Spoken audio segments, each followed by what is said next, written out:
Welcome to the 1204. Nigeria is a lawless country. For real. That is not a exaggeration. It is a lawless country.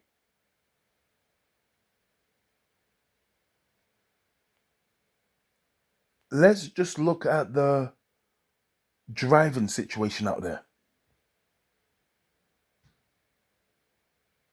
To say it's lawless is a understatement.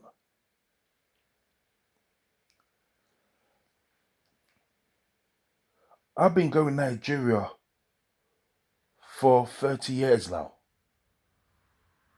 I go every year.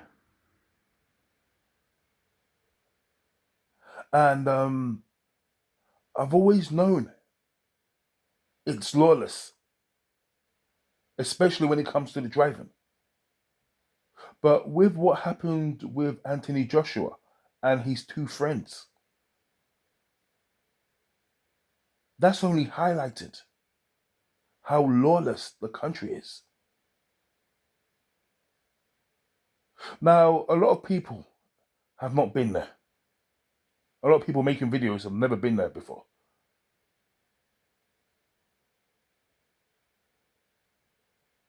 So they are surprised by what happened.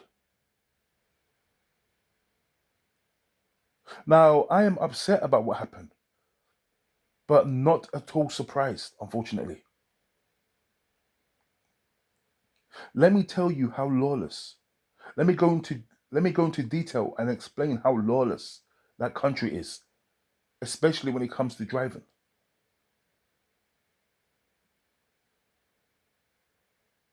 See, back in the early 2000s, fuck it. I don't even have to go back that far. I was there like fucking last year. Let me tell you something right now. So in Abuja, see, I've never really been to Lagos before, so I don't know much about Lagos. But in Abuja, yes, there's traffic lights and things like that. Where my family's from, Anambra, there is no traffic lights. There is no traffic lights. There is no speed limits. There's no such thing as a vehicle being roadworthy.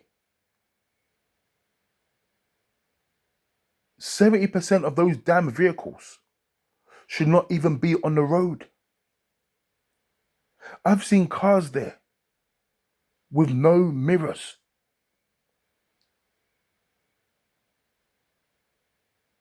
Some of the cars there don't even have brakes. The brakes aren't even working. I kid you not. And you've got like 20 people in a car. You've got people sitting on the roof. It's a madness. You've got no traffic lights. There's no speed limit. A lot of the people there love to have a drink. Some of these people have just drank Alomobitas or Kai Kai. They're fucking drunk. They're fucking pissed out of their nut. And there's no way of the police knowing that that individual is drunk because they don't breathalyze. And then every 10 meters you drive, there'll be a police checkpoint. Maybe that's a bit of an exaggeration, but there'll be every 10 meters. But, there's always, so it might be half a mile up the road, there'll be a police checkpoint where the police officers,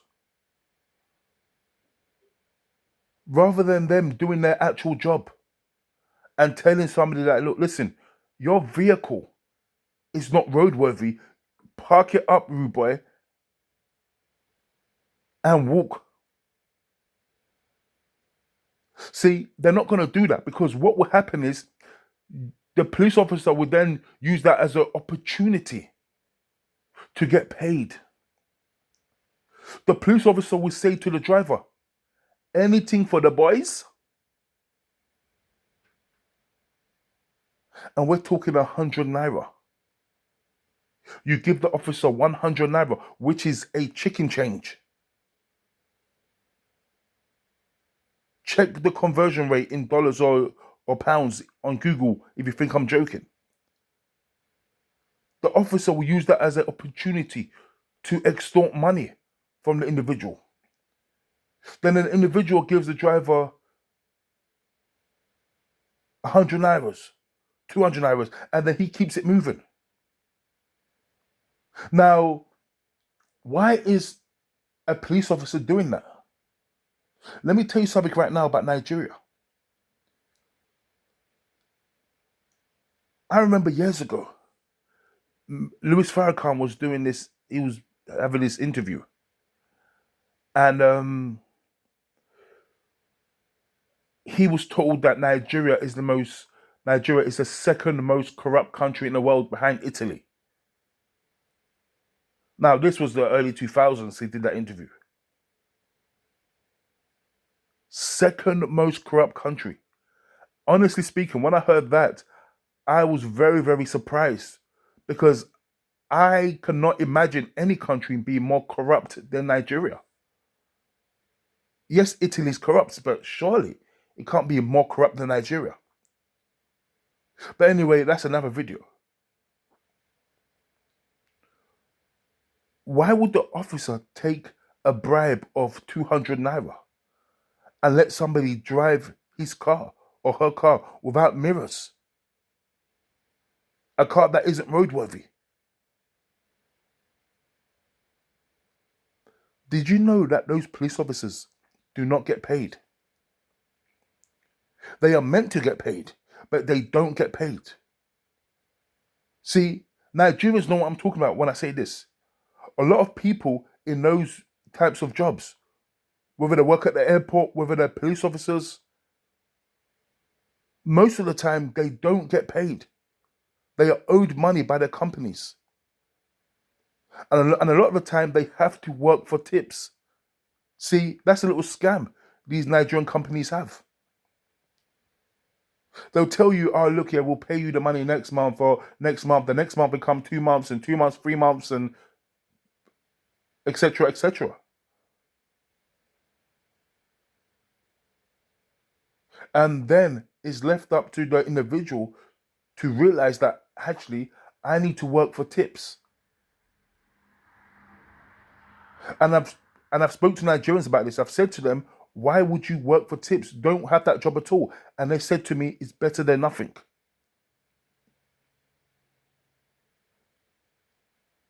So the police officers who they put on the roads to act as traffic lights,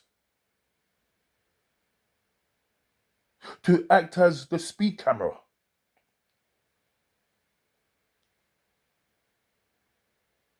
to determine whether a vehicle is roadworthy or not, to make sure everyone has their documents in order, their driver's license. Guess what? He's only going to enforce that if the individual doesn't have the bribe. And guess what? If you got all your shit together and you don't pay the bribe, let me tell you what's going to happen. Because it's happened to me many times there.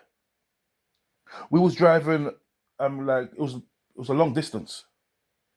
And I remember, so I do not give bribe in Nigeria, but on the roadside, I'm always going to do it because at the end of the day, you're dealing with people holding machine guns. And this is not England where you could get your camera phone out and start trying to, oh, I'm going to expose you. Listen, like you're dealing with hostile individuals holding machine guns. And yes, they're in police uniforms, but these are still men with machine guns who are hostile. So I remember we kept driving, you know what I mean, past these checkpoints. It seems to be more checkpoints than ever. So I'm just giving out money all the time, 200 over there, 200 over there. Eventually, I ran out of money. And then I remember I had some drinks in the car. Then you get pulled over again. And let me tell you what they're like. They'll take a look at you. They'll take a look at me. And they'll see that, listen, I don't live out there. They might hear the way I speak. And then they'll pull you over. Anything for the boys? Yes! Big man! Anything for the boys! And I'm like, well, I've got these drinks. So get in the drinks. Then eventually I ran out of drinks. Then we came to one driver. Then it was a thing of, look, listen, we don't have anything. And then the guy's like, license. Let's see your license. Let's have a look around the car. Let's see this, let's see that. Nothing. The guy had nothing on us. Guess what the police officer does? He then looks at the windows and says, okay, you've got your car tinted. Now, can you show me the receipt for the tints? Mate, I thought to myself, fucking hell, this bastard is not going to let us go anywhere. But I tried to explain to him, listen, I've given all the money to your colleagues down the road. I don't have anything to give. This guy kept us on the roadside and was going to waste our time.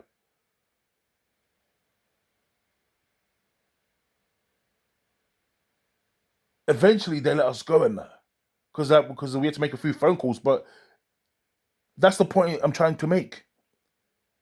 You can have all your shit together, and these people are still they're gonna come up with something ridiculous to extort you. They might find a can of Coke in the car. Or a bottle of water, and they're gonna say to you, where's the receipt for that? Did you steal it? You need to stay here until we can determine whether you stole it or not. And you're thinking, what the fuck are you doing? So if you got the 200 naira, you're going to pay.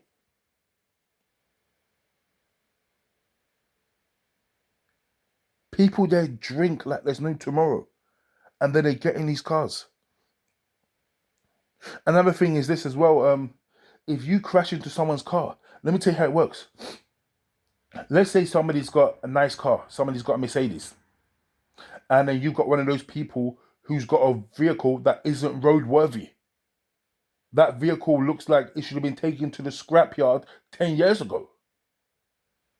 If the person with the scrappy vehicle hits your car, now, this is Nigeria. Remember, it's a lawless country. There is no let's exchange details. That guy is going to try to flee the scene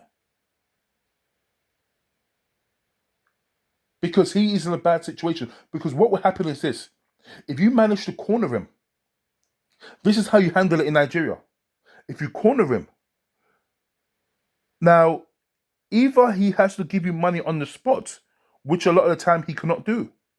Then you then have to collect his car keys. You collect his car keys. That's your vehicle now. I've done that before.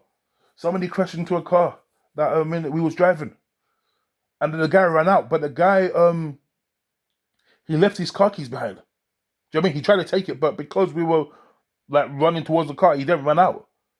So we just took the car keys, and then the guy came back and he was begging. He got on his knees, and people start looking at us like we're being evil. Oh, he's starting. I'm like, no, look at the damage he did to the car. Oh, but don't be wicked. No. Look at the damage this motherfucker did to the car.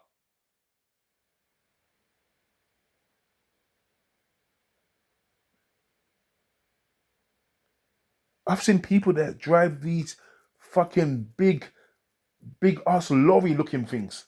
Don't even look stable. And that thing is filled up with cows and fucking rice, and you've got people sitting on the top of it. That's not even safe.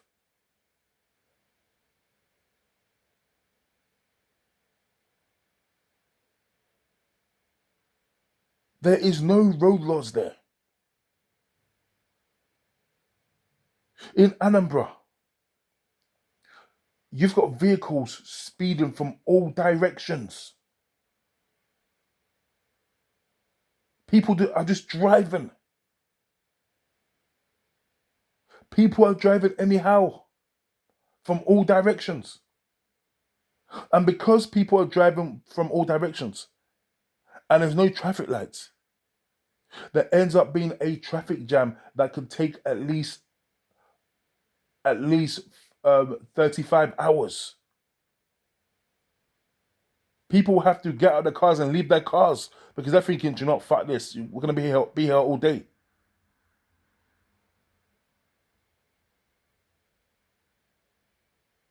Because anyone can just get in a vehicle and just move.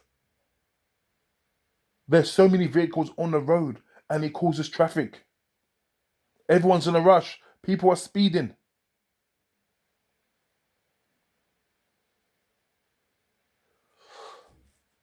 I've read that the driver who was driving Anthony Joshua has been arrested and he's going to be charged with reckless driving, amongst other things.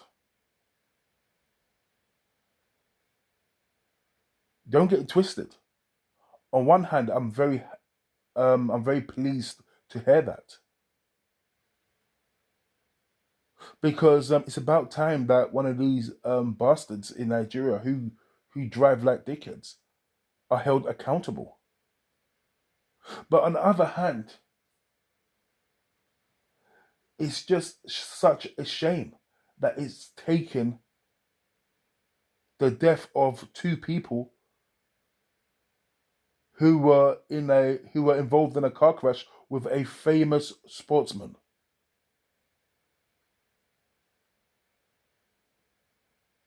Let me tell you something. I have seen plenty of dead bodies on the road. No word of a lie. Every time I get in that car in Nigeria, well, I don't actually drive in Nigeria. My anxiety is too high. I can't drive in Nigeria. I will never do that. I mean, it might be so. For example, right now, when my grandma was still alive, I would drive from my house to her house, which was, I mean, it wasn't even a mile, and it wasn't even on the main roads. It was just like in up the village.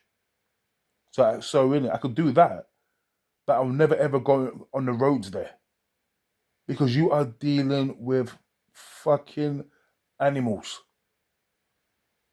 Yes, I said it. You're dealing with wild people who have no concept of safety and they obviously don't value life. That's why they drive like that.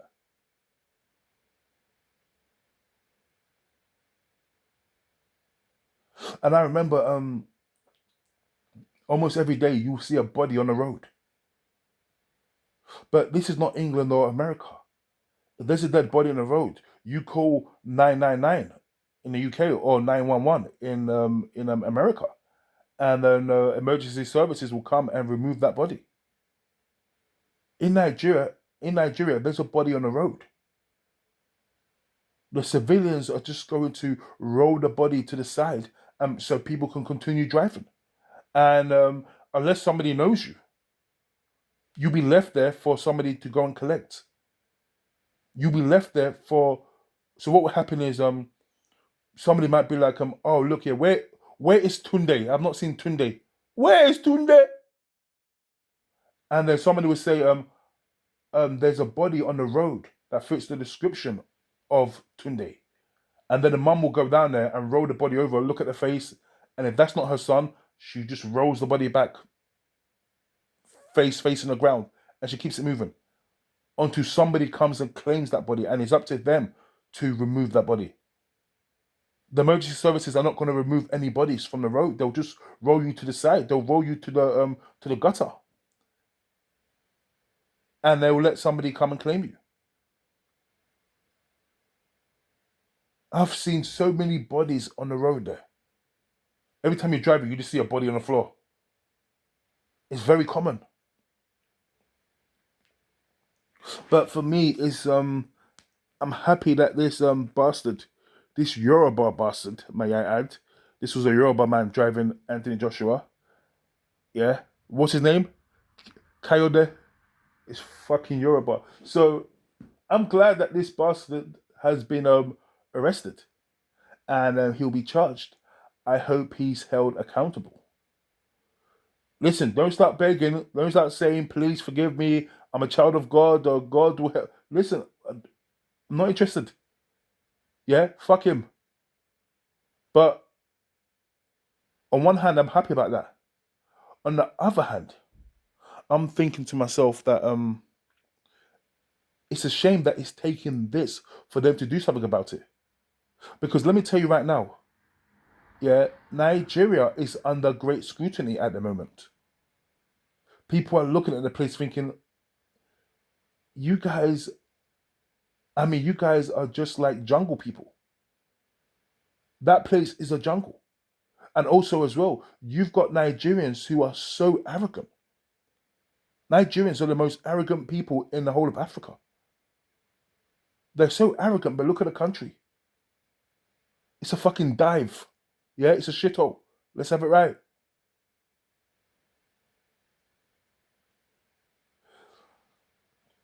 So on one hand, I'm very happy about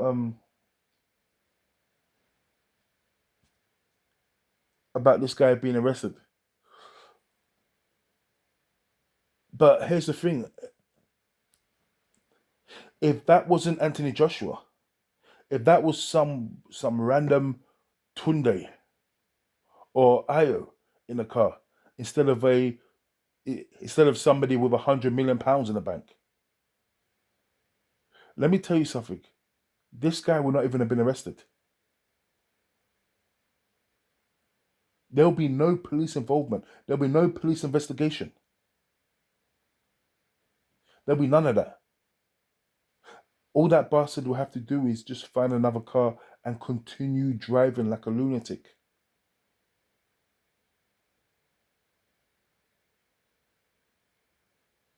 So maybe, I hope Nigeria, at the very least, are reactive because we know they're not proactive. Because being proactive would mean that, listen, you're in a country like that. Um, the roads are bad. There's no emergency services. People drive like lunatics. Okay, so what do we do? Let's put some traffic lights everywhere. Let's fix up the roads. Yeah, and let's hold people accountable. Let's get an emergency service. Emergency service is not a luxury. That is a necessity.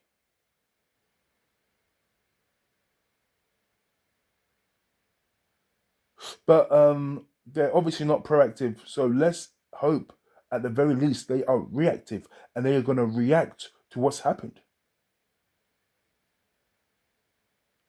Fix up the roads. Put speed cameras on the roads. Have people there. Sorry. Make sure vehicles are roadworthy. If somebody is driving a car that's not roadworthy, they need to be arrested on the spot and jailed. Get some breathalyzers. If people are drunk driving a car, jail them.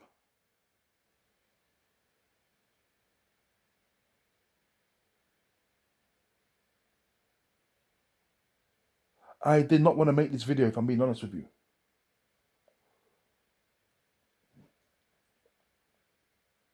But someone has to say it. The thing about Nigeria is this: when you're over there is so many filthy rich people in that country. I've been around the world and I have not seen houses like I've seen in Nigeria. So many mansions. Every corner has a mansion. It's full of big houses. I remember in 2018 I went to my auntie's house. She stays in Abuja. Now her kids, my cousins, they're all diplomats and her husband is a ambassador. If you see the house they live in, that house, that house would, I'm not joking, that house will make the White House look like a fucking caravan, look like a trailer park. The house is stupid big. Probably one of the most beautiful buildings I've seen in my life. I personally think it's too big because all their children don't live there no more. So it's just one big house. Do you know what I mean? And I've stayed there many times. And all of their neighbors, all the people that live on that street have all got houses similar to that.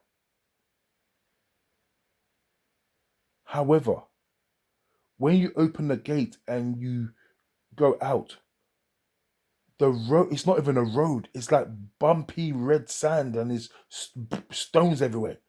It's a miracle how you can even drive a car over that thing. And I'm thinking to myself, hang on a second. You've got all of these skyscrapers. You've got all of these buildings that look like skyscrapers. All these massive houses for just two people to live in. Because a lot of those people there, their children have left. So you've got all of these enormously big houses. But look at the road outside. I wouldn't even advise anybody to walk on it, let alone drive on it.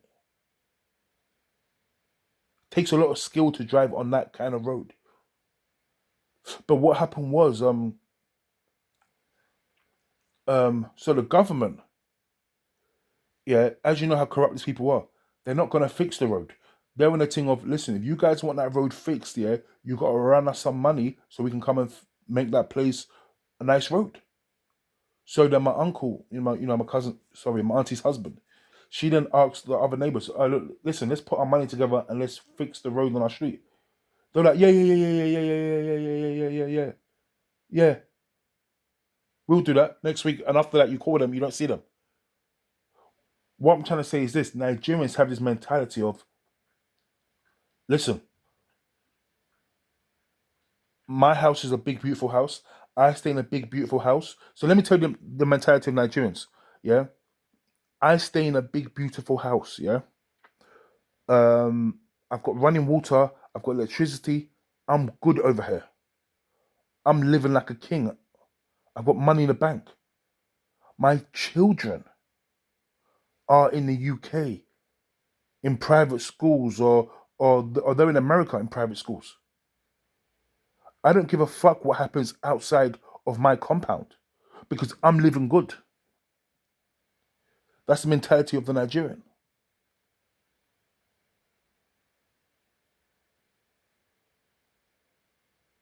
They're in the thing of some people who lived on that street that my auntie, our uncle lived on. Their mentality is, listen, this is a government problem. The government own outside of that street or whatever. They need to fix it up. But then the people that work in the government, they're corrupt. Their mentality is, do you know what? I'm gonna put that money in my back pocket. I'm gonna make sure that my house is good and my children are good abroad. Everyone's out for themselves. Everyone's out for themselves there.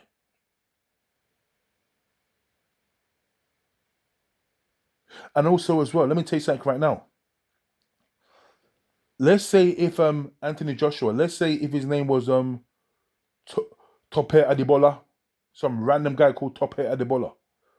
Okay, and that happened. Let me tell you something right now. This man would not have been arrested. This Coyote would not have been arrested. Let me tell you why. Let me tell you something about how Nigeria is a lawless country. What you guys fail to realize is this. You see that geezer that was driving Anthony Joshua that just got arrested. Let me tell you why he got arrested. Anthony Joshua's Anthony Joshua would have paid the police to arrest him. I kid you not. Anthony Joshua would have put money to the police and said, listen, deal with him. I'm not lying here. My cousin, she had somebody working for her, like, and this guy, he burgled her house. She knew it was him, so she just got the police, and the police kept him in jail, probably beating shit out of him. To be fair, confess, confess. Psh, psh, psh, psh, psh. Yep, beating him until he confessed. And some of these guys won't actually ever confess. And I said to her, "Yeah, what's going on with my man in jail?" She said to me, "We've let him go." I said to her, "Why'd you do that for?" She said to me, "The money it's costing to keep that bastard in prison is actually costing more than the items that were stolen from her. So it's not even worth it."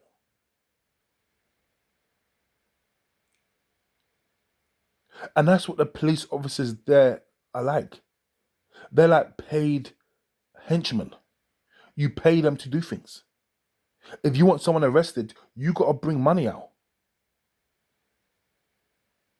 They would never arrest this man and put him in a prison and charge him unless the money was coming from somewhere. They don't have time for that.